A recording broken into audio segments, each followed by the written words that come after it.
Now, Erie's premier podcast. News about music, health, and what's happening. It's Breakfast with Nat the Hat in the 814, sponsored by Erie Insurance.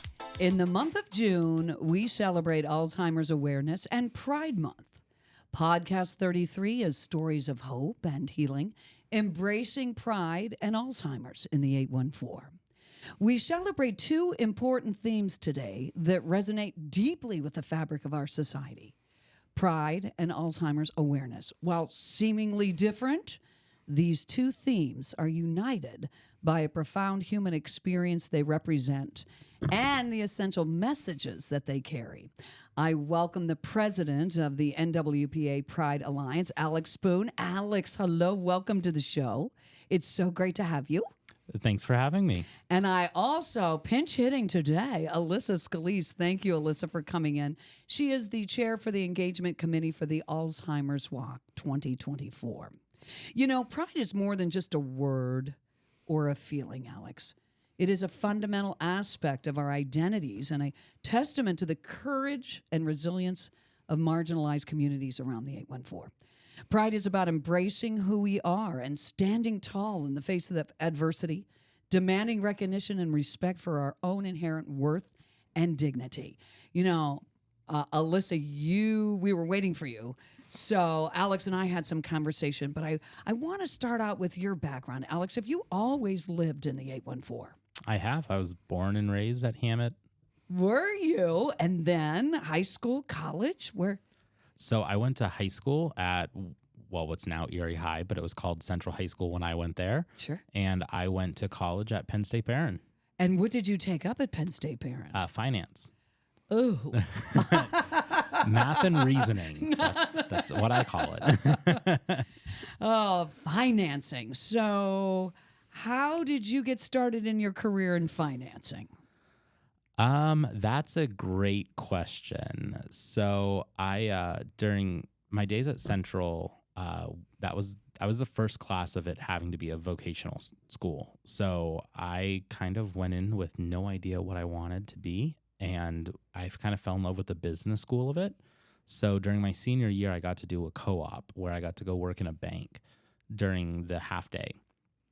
And I kind of fell in love with the banking world.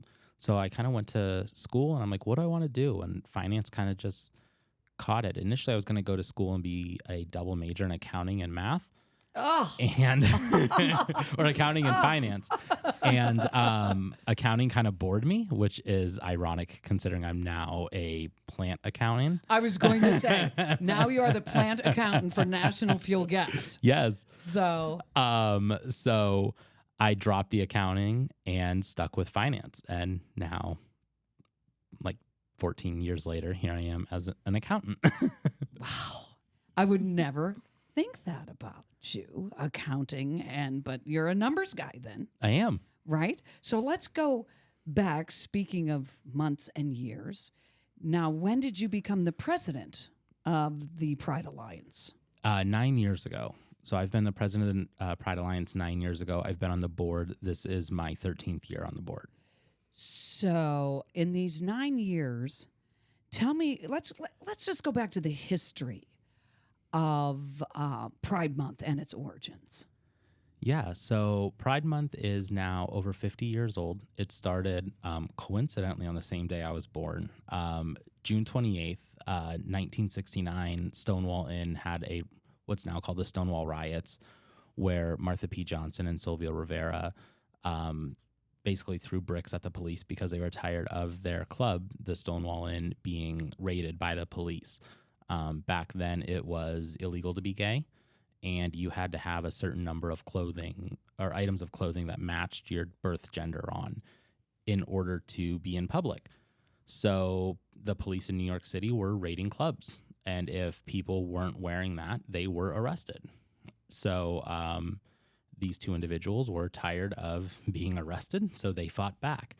And now all these years later, we're having Pride, and it's grown and grown and grown. Right. Why is Pride Month important for both the LGBTQ community and our society at large? So for the LGBT community, it's really about recognizing how far we've come. We can both fight for the rights that not only that we have, but where we need to go. Mm-hmm. While we also recognize how far we've come. We go from it being illegal to cross-dress or to dress in other people's clothing for the terms of the time. The term cross-dressing is something that isn't necessarily appropriate now. There's a lot of speculation. Martha P. Johnson and Sylvia Rivera, would they be considered transgender by today's terminology? Ultimately, those are for those people to decide. But if we looked back at it through today's language, it's probably more likely than not that they would be transgender, which was a term that just didn't exist back then. Mm-hmm. People that are trans, if you look and just even without going back in time, if we go to somewhere like the Middle East, trans people are killed daily because it's considered a crime against nature. In places like Saudi Arabia, somebody can be killed for being trans and it'd be considered a mercy killing. That's happening Saudi Arabia, Africa, all around the world. Mm-hmm. So Pride Month, it's important for people in this country to realize that, okay, we can celebrate the fact that it's not as bad here as it could be. And also we can speak up to try to affect change in other parts of the country. What are some of the milestones that we should know about for the community, the Pride community? So, the big one for the community is obviously marriage equality. That one is probably the largest one and the most well-known. Couple of other ones is the conversion therapy here in Erie County, or the city of Erie. We have a conversion therapy ban, which is something that has been proven not to be effective. So that is the practice of trying to take primarily youth and that are identifying as queer in some way, and through, let's call it inhumane methods, primarily religious methods, convert them back to straight or non-queer. So that's a fairly large milestone. Another one is the repeal of Don't Ask, Don't Tell in the military. That's probably a rather large one. Oh, yes. That's probably some of the more recent ones. But, with all those major ones, it's probably more important right now to highlight some of the erosion of the progress, especially in the South right now, where we're seeing in Florida the Don't Say Gay bill. We're seeing at the highest level a lot of these rights that we've seen awarded and earned just eroded away, whether it be abortion or the bathroom bills, where right. Use the bathroom that you were assigned at birth, all throughout the place. I was just traveling down into Tennessee, North Carolina a couple weeks ago as a individual queer man. I was stopping at rest stops that I didn't feel safe at. Right. And it was terrifying. What role do you think that the media and popular culture play in shaping those perceptions? I do think, being in media myself, that things have eased somewhat, but there are still some misconceptions. Yeah, I think the media, what the biggest issue that the media is playing right now is when somebody wants to speak out against, it's really amplifying the rhetoric.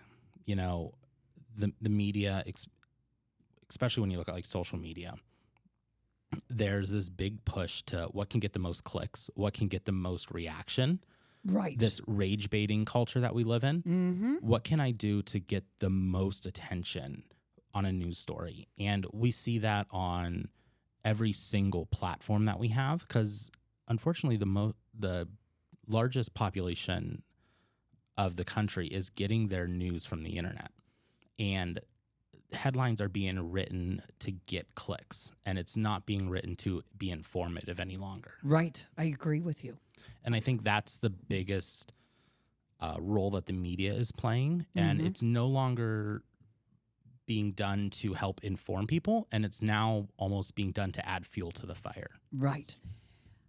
Alex, I know that you and I had this conversation a little earlier, but I was really happy to hear that you're coming up on a great anniversary. Can you explain this anniversary that I was just very jazzed to hear about? Yeah. So as of recording, I'm 2 weeks away from my 5-year sobriety mark.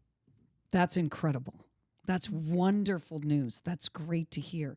Let's go back. I mean, was it alcohol that you had an addiction to? And I'm sure that there are many in the gay community that have gone through various addictions because of who they are, right? Tell me more. So first off, it's not that I had an addiction to. I want to be very clear. I still have an active addiction to alcohol. Mm-hmm. I am just constantly in the battle of recovery. So I did have an addiction to alcohol currently. I fight that battle every single day. Just for the last almost 5 years now, I've continuously won that battle. And I have developed really great tools to continue to keep winning that battle. And my determination to continuously to be victorious against it is a lot stronger than the pull to put the bottle to my lips, so to speak. Right. And you know, Alyssa, we were also talking about the fact that he is going through therapy right now. And his mother has been diagnosed with dementia. Tell us about that, Alex. Yeah. So, you know, my mom's had health issues literally since I was 10, I think it is. She's been disabled since I was 14. So I really have very few memories of a healthy mother. And I've been very public about this as long as I can remember. She has a rare blood disorder that, if you know who Robin Roberts is, my mom is actually one of the longest living documented survivors of myelodysplastic syndrome, to the point that her doctor literally will tell her that she should have been dead 20 years ago. She is a living miracle.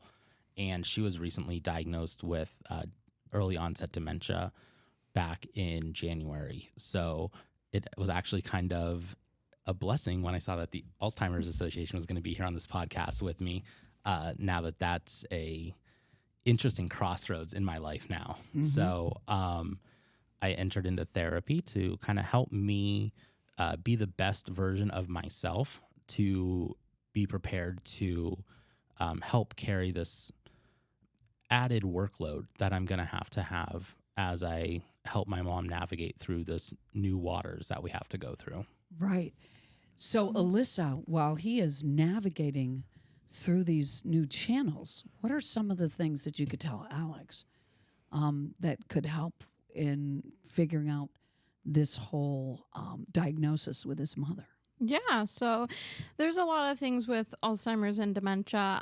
It really does change a person, you know, and I always tell everybody, it's day to day.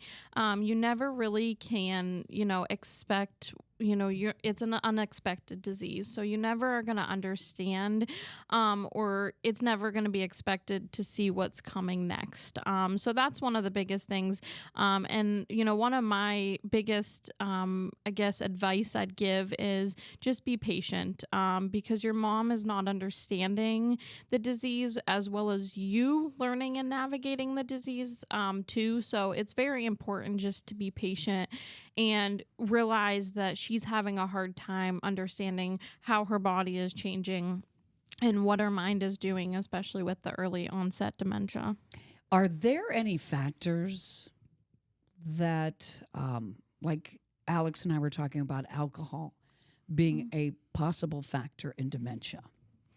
So, as far as factors goes, I mean, there's a lot of things that could, you know, cause it, but unfortunately, I mean, right now, today, we're still not, there's no cure for it. So there's a lot of research, there's a lot of tested treatments that they've started and they're working on, but there's not really any known factors as to why, you know, someone would get Alzheimer's or dementia. Right. I have the president of the NWPA Pride Alliance on Breakfast with Nat the Hat, the 814, Alex Spoon, also Alyssa Scalise, who's the chair for the engagement committee for the 2024 Alzheimer's Walk. Wanted to get back to you, Alex, for a moment. Tell me how you got into becoming the president of this organization and leading this organization for the last 9 years. Yeah, so I kind of lucked my way into the I love it. I think it's a lot of luck for a lot of us. Yes, yes. So I showed up to a meeting that I saw kind of advertised. It was for Queer Suicide Prevention Group. I showed up and met somebody that I know you've met, Michael Mailer. Yes. It was a group out of Pittsburgh called PERSAD, which I don't know that I know they don't currently exist in Erie County anymore. I'm not sure if they're active in Pittsburgh anymore, but that kind of led me to a PFLAG chapter that was happening here in Erie, and I got involved with that. For those that aren't familiar with PFLAG, it's now just an acronym, but it used to stand for Parents and Friends of Lesbians and Gays. They dropped the acronym to just stand for PFLAG to be more inclusive. Mm-hmm. That organization in Erie County closed the chapter, and that's when I joined the Pride Board. Within the first year of joining the Pride Board, I was elected treasurer because, wait for it, I have a background in numbers. You're the finance guy, right? So I was actually the one that kind of led that group. At the time, they weren't a registered 501c3. So I led that group into becoming a 501c3 nonprofit prior to the IRS making that process a little easier. So that at the end of that year, a couple of the board members came to me and said, I think it's time for a little bit of a rebrand. Would you be interested in becoming president? And I was 24 at the time. And I'm like, no, I would not be. I'm like, I want to be the fundraising chair, and I want to go out and fundraise now that we can do this a lot easier. And the board member said, no, that's not acceptable. We're going to make you president next year. You can fundraise while you're president. So we had $500 in the bank account for the first year that I was president. And we were still holding the Pride picnic in June and the festival in August. Mm-hmm. So I remember the picnic we used to hold at the Rotary Pavilion in June, which if you've ever been to the Rotary Pavilion in June, it looks like a snowstorm with all the pollen. Yes. Yes, the poplar trees. Yes. Mm-hmm. So we made the decision to switch it around, and we actually, one of our sister organizations had to loan us money to put it on because the festival's that much more expensive. We used to rely on the funds to do the festival based off the money that we would raise at the picnic. So I hadn't had enough time to raise funds to do it. So we had our first festival under my presidency with about 1,000 people. And now, where was the festival? It was at Perry Square. I was going to say that was your first festival. That was my first festival as president. So, okay, mind you, the festival has been going. I think it was since 1992 was the first year that the festival happened. With some iteration of a Pride organization. Our organization had been around since 2012. Michael Mailer and a couple of others have been doing this since 1992. So our organization has roots all the way back for 30 plus years. But now this year we're expecting roughly 5,000 people at Liberty Park. And we're at Liberty Park this year. What is the date on that? It's going to be the 29th is Liberty Park, and then the 30th is the parade. The parade. Correct? For the first time ever, it's two separate events. Wow. Yes. Neat. I love the fact that you'll be down at Liberty Park. That's a great location to hold it. It's incredible. It really is. Right there on the I love it down there on the bayfront. So 9 years you've been spearheading things. And tell me some of the struggles that have incurred. Oh my goodness. It sounds like, and if you've attended the events, it seems like it's all been sunshine and rainbows, but it has not. And behind the scenes, a good event team, you never see the struggles. You know, we had 2 years while they redid the Perry Square that we went to Griswold Park, which is much smaller. Mm-hmm. I remember Griswold Park, we had years where people were swimming in the fountain and they weren't attendees. They were some of the locals that were swimming in the fountain that we just could not get rid of. We've had battles with protesters that just have gotten bolder and bolder and bolder. Such an angry community. Of them. One of our biggest challenges was the year that they repealed Roe v. Wade. Happened 2 days before our festival, where we had our entire stage program done and set, and 2 days before we had to completely shift what was going to happen because we just felt like what we had in place wasn't appropriate any longer. Mm-hmm. So, I mean, we've had quite a few struggles in that regard. Right. How about your personal challenges? Yeah. So, up until 2019, I was a raging alcoholic. Mm-hmm. So I was getting drunk the night before and showing up and doing the work. So that was always a challenge. Right. In 2019 was really the week prior to, actually the week of Pride Festivals when I finally got sober. I ended up having my... I was going to say, did you just wake up and say, I've had enough? I don't like to feel this way anymore. What happened?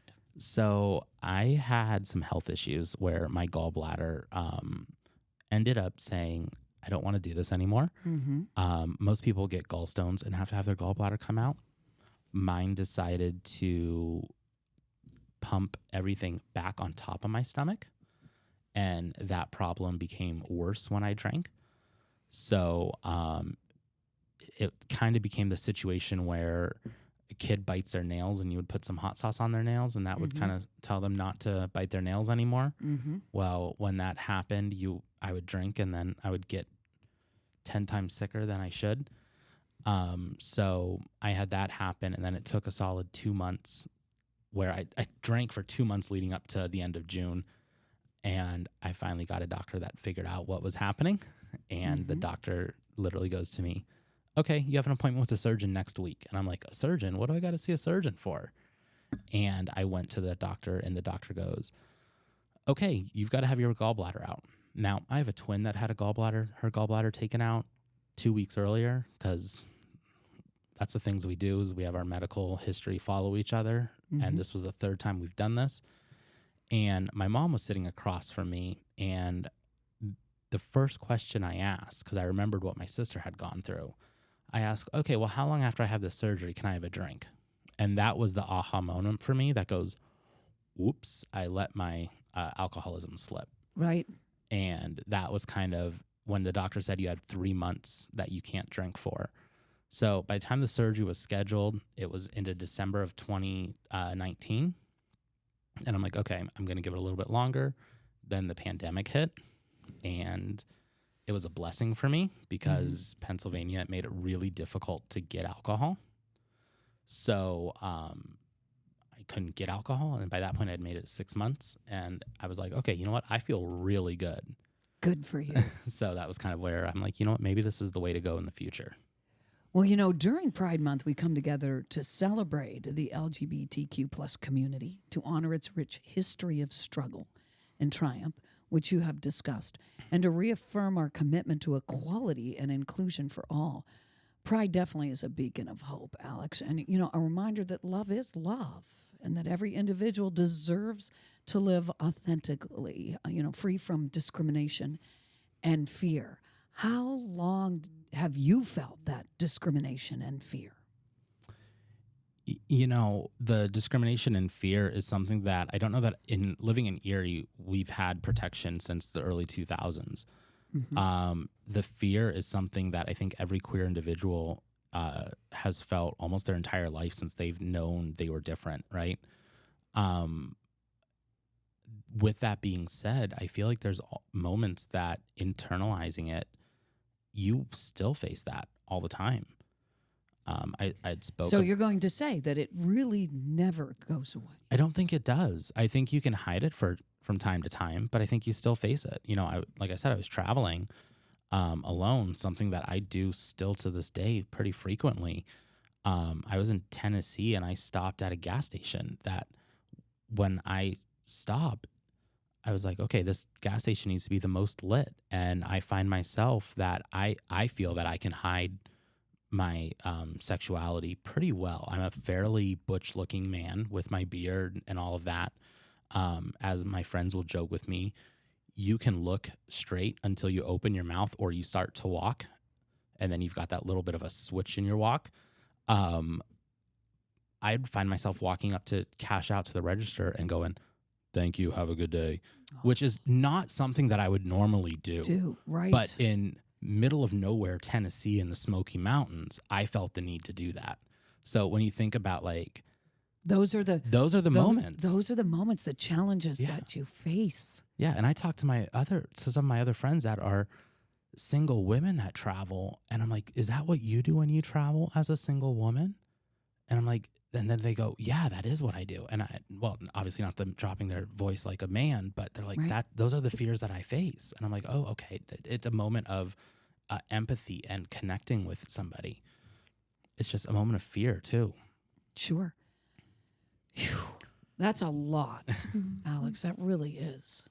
And to think about that and how hurtful people can be. And, that's why, living authentically. And I think that's what you're doing, and you're doing what you need to do because that's the person that you are. So as the president of Pride, how many people come to you to talk to you about their sexuality and what they're going through? So the beautiful thing is that in today's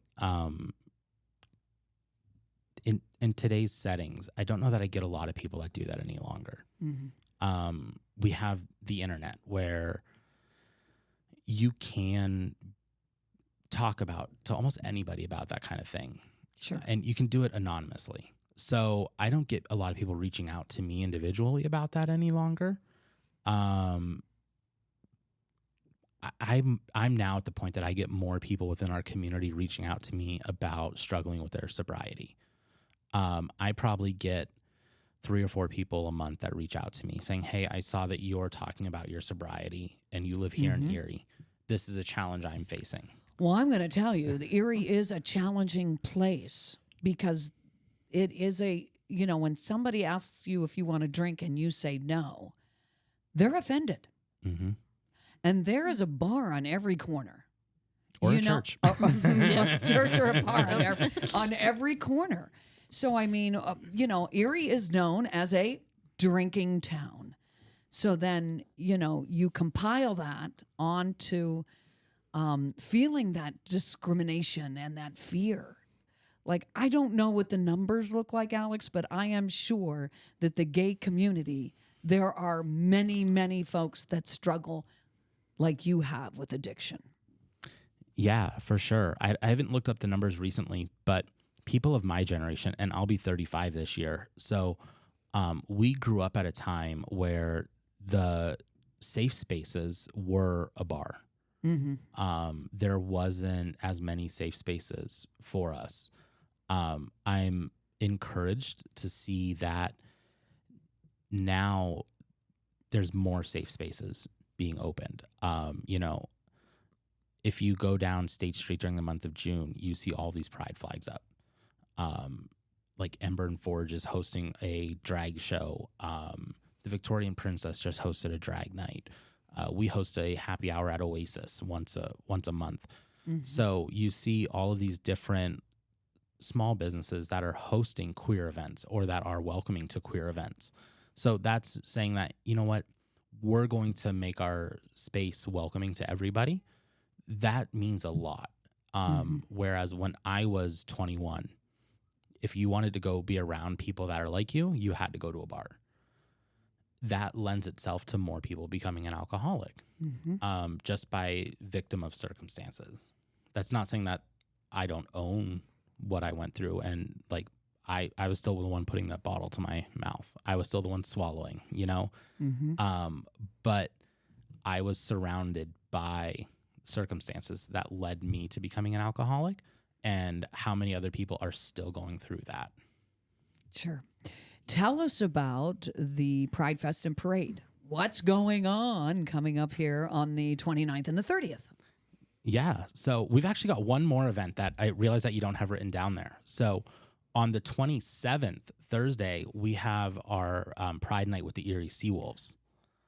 Terrific. That's one of the longest running minor league baseball Pride Nights in the country. That is fabulous. I believe it's like the 7th or 8th year that we've been having that. Bravo to the Seawolves. Yes. Organization. So they were doing Pride Nights prior to Major League Baseball and Minor League Baseball mandating that it was done.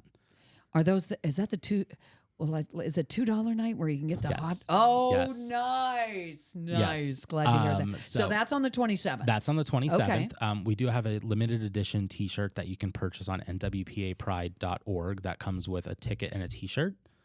And then on the 29th, we'll be having our Pride on the Bay, which is formerly the Pride Festival. We have just shy of 120 vendor tables. Wow. That's incredible. Yes. So we've got vendor tables that cover anything you can imagine. We have a cookie vendor table that has been coming to Pride as long as I've been involved. We have the local queer AA group that will be there, smoking cessation. We'll have HIV and STI testing. I believe we have either 7 or 8 food vendors that will be at Perry Square. When does it start? What time? So the doors are going to open at noon. Okay. And then our main stage entertainment is going to start at 1. This year, for the first time ever, we are going to have a national headliner, a drag queen from American Idol named Ada Vox. Excuse me, Ada Vox. So she's coming in from, I want to say Las Vegas. So we've got that coupled with other local drag entertainers. So it's going to go until, I believe it's 5 o'clock. And like I said, 100+ vendors. So that's one of my favorite parts of Pride is we're connecting resources with those in the community that need it most. So the festival the next day, these times are going to sound very familiar on purpose. Lineup is going to start at noon. This year, the parade is a little bit different. Okay. In prior years, we had allowed anybody to march in the parade. This year, if you're not part of a registered unit, we ask for safety that you watch from the sides. Mm-hmm. But all the registered units will be lining up from noon to 1. And then we're going to start at 11th and State and march down through Perry Square to North Park Row. And that is going to step off at 1 o'clock. Great. Woo, a lot of great things coming up, Alex. I think we're at like 40 vendors and registration hasn't ended yet. So great. Well, not only do we celebrate Pride Month, but also Alzheimer's Awareness Month. And I have Alyssa Scalise, the chair of the Engagement Committee for the 2024 Alzheimer's Walk. Thank you, Alyssa, for pinch hitting, coming in. Nice. Tell me about you. Let's go back in your career a bit. Sure. Because I know you and I have spent some time together at the Niagara Network. You also do the Social Workers Association. Mm-hmm. I know that you're part of that. But let's go back. How did you get into this whole medical field? Sure. So I actually did not start in senior care. A long time ago, when I graduated, I went to school for teaching. And I started in preschool. You were a preschool teacher? I was for 7 years. I was a preschool teacher.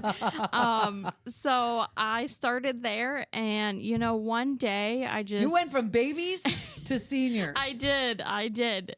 One end to the other. We always say one end of the spectrum to the other. So it's crazy because you don't ever know where you're going to end up, really, I guess. And there's always a reason for that. There's a plan. There is. There's Alex? There's a plan. There's always a plan. So, I decided one day that I was just burnt out. I had done it for 7 years, and, I decided that maybe trying a new adventure was for me. So I took a leap of faith, and, I left my teaching job after 7 years, and I decided to go into home care. and I went into senior care. I applied at a local home care company here in Erie, and I started as a caregiver, and I took care of many patients with Alzheimer's and dementia. You know, there's over 5 million people in the U.S. that have dementia, Alzheimer's. 16 million caregivers assist someone who has been diagnosed with Alzheimer's. And I don't know if people know this or not, but Alzheimer's is the 6th leading cause of death. So tell us a little bit about the mission of the Alzheimer's Association. Sure. So ultimately, our end goal, our mission is to find a cure. Really, that's really what it comes down to. We want to be able to find a cure. We want, people with Alzheimer's and dementia to be able to get that treatment that they're looking for, and to be able to, live their life. Speaking of treatments, because I know that Alex's mom is in the early stages of dementia, are there any prescription medications that can help either stop or slow the deterioration of the mind? Yeah, so there's none, unfortunately, to this day, there's none that are confirmed. There's a lot of research going on, there's a lot of testing going on, but nothing has really been put out yet that says this is a confirmed drug that's going to stop or, prolong your life if you do have the disease. Right, so there's really nothing that's really slowing it down at all. And I know we're all affected. Yes. By Alzheimer's too, and how does the association support those individuals and families that are affected? Yeah, so that's one of the biggest things that we are excited to be able to have June as Alzheimer's Awareness Month, because we just really want to bring that awareness to everybody. As like you said before, it is a worldwide disease, and a lot of people don't understand it and don't know it. And so we want to bring awareness to everybody and be able to be there and support them. So there is also the Alzheimer's Association does have a 1-800 hotline that you can call anytime, night or day, whether you're a caregiver, whether you're a loved one, and they will guide you right there, then and there on the phone of how to deal with that situation. Do you have that number handy for our listeners? Or I do not. Okay. I do not, but I can get that for you. Yes. I'm sure that anybody could Google up. Yes. And definitely. And there are different programs. It affects people differently. Right, Alyssa? Right. Is that, you know what I mean? Like some people it's a slow progression. Some people it really affects them quickly. Right. Yeah. So there is so many different types of Alzheimer's and dementia, and we see so many different types of it as well, too. Some is a very long progression where they could have it over, 10 plus years. And others, it's a very quick and active, and unfortunately their body takes it or their mind, and, it could be 1 or 2 years. Right. And I think it's important because Alex will be becoming a caregiver too. Caregivers are so very important. And, you talked about being patient with the individual. When do you get to a point where you have to get help? Because I know there are so many of my friends and family that had to finally say, we can't do this anymore. Right. So, we understand as, being in the Alzheimer's Association that it's very hard to see your loved one go through that. And you think as them being your loved one that they're going to recognize you more. They're going to be, oh, she'll do it for me. She'll take her medicine for me. She'll be a lot better with me. I want to keep her at home. And unfortunately, that's not always the case. Unfortunately, sometimes it becomes an unsafe situation where you are not physically safe in that home. Neither are they, the loved one living with the disease. And so that's why, we really want to have that, that help and that support to be able to, help the loved ones and help the caregivers, because caregivers do experience caregiver burnout, and it is For sure. bad. It is. And unfortunately, we say, do not wait till you get that caregiver burnout to ask for help. Ask for help way before you get to that point. I had an aunt, and it took years for her Alzheimer's to really peak. But I got to tell you, and of course I was living out of town at the time, so when I would come in for the holiday or whatever, I would go to visit her. Many times she didn't know who I was. But I brought my guitar one time, and I started to sing. And I don't know what it is with Alzheimer's, but she was able to sing Christmas carols. She was able to enjoy the music. I loved that connection. Do you hear stories of people that have Alzheimer's, but when it comes to music, they're able to relate? Yeah, absolutely. That is probably one of the number one things that we use for clients or residents or patients of Alzheimer's is music. I had a gentleman who we did home care, and his wish was to pass away at home. So the family made that happen, and he was, laying there actively passing away, but he could still sing his song that he knew from his wedding. My mom's that way. She, there's times that she can't remember what we talked about an hour ago, but you can put on a Dolly Parton song from the 70s and she can remember it word for word. Speaking of Tennessee, Alex. Well, yes. Yeah, okay. I've been to Dollywood several times, Gatlinburg. I love it down there. But yes, those are music is a true connection, and I never knew that until I sang for my aunt. And we talk about some of the advancements. Are there any real advancements in the Alzheimer's research right now that you know of? So unfortunately, not that I know of. Like I said, I know there's a lot of research and a lot of testing going on. And there's a lot of, things happening, not just here locally, but, nationally. They're doing a lot of different testing and research on different medications for, patients with Alzheimer's. So I know that they always say there's to follow a diet of some sort, like blueberries. I'm eating tons of them, by the way. Spinach, by the way. You know what I mean? Like there's dietary factors that can help, because we just don't know. I mean, it's in our families.